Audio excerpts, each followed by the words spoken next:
போகிறது முருகனின் அறுபடை வீடுகளில் முதல் வீடான திருப்பரங்குன்றத்தின் சிறப்பை பற்றி தான் பார்க்க போகிறோம். வாங்க வீடியோக்குள்ளே போவோம்.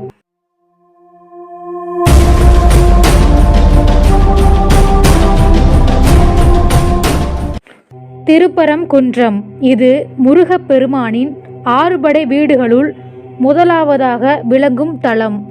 இது மதுரைக்கு பக்கத்தில் உள்ளது. மதுரையிலிருந்து நகர பேருந்து செல்கிறது. தொடர்வண்டி நிலையமும் இங்குள்ளது. கோயில் வரை வாகனங்கள் செல்லும். முருகப்பெருமான் தெய்வ யானையை மனம் புரிந்த தெய்வ தலம் இது. நக்கீரர் வாழ்ந்த தலம். பராசர முனிவரின் புதல்வர் நக்கீரர், சிபி மன்னன், பிரம்மா ஆகியோர் இறைவனை வழிபட்டு பேறு பெற்ற தலம். திருப்பரங்குன்றம் சிவனுக்குரிய சிவத்தலமாக இருந்தாலும் இன்றைய நடைமுறையில் முருகனுக்குரிய சிறப்பு தலமாகவே வழிபடப்படுகின்றது.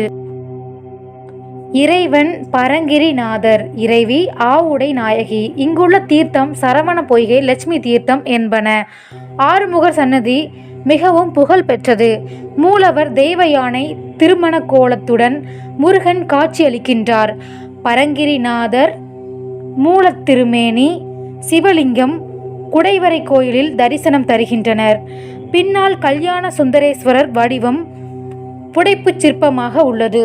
இத்தலத்தில் முருகப்பெருமானின் வேலுக்கு பால் அபிஷேகம் செய்வது தனிச்சிறப்பானது. கோயில் நன்கு பராமரிக்கப்பட்டு வருகின்றது. நாள்தோறும் 6 கால பூசைகள் நடைபெறுகின்றன. இக்கோயிலின் தலப்புராணத்தை அழகிய தேசிகர் பாடியுள்ளார். இந்த திருத்தலத்தில் 11 கல்வெட்டுகள் கிடைத்துள்ளன. முகமதியர் ஆட்சியில் திவானாக இருந்த ராஜகோபால ராயர் என்பவர் ஐரோப்பியர் படைகள் மதுரையில் புகுந்து கோயிலை அழித்து கொண்டு வந்தபோது அவர்களை எதிர்த்து வைராவி, முத்துக்கருப்பன், குமரன் என்பவன் தடுத்து அப்பணியில் கோபுரத்திலிருந்து கீழே விழுந்து இறந்துவிட அவன் குடும்பத்தாருக்கு நிலங்கள் அளித்த செய்தி இத்தலத்தின் கல்வெட்டு ஒன்றின் மூலம் தெரிகிறது. இம்மலையைச் சுற்றி கிரிவலம் வரும் பக்தர்கள் சிவபெருமானையும் முருகப்பெருமானையும் சுற்றி வருவார்.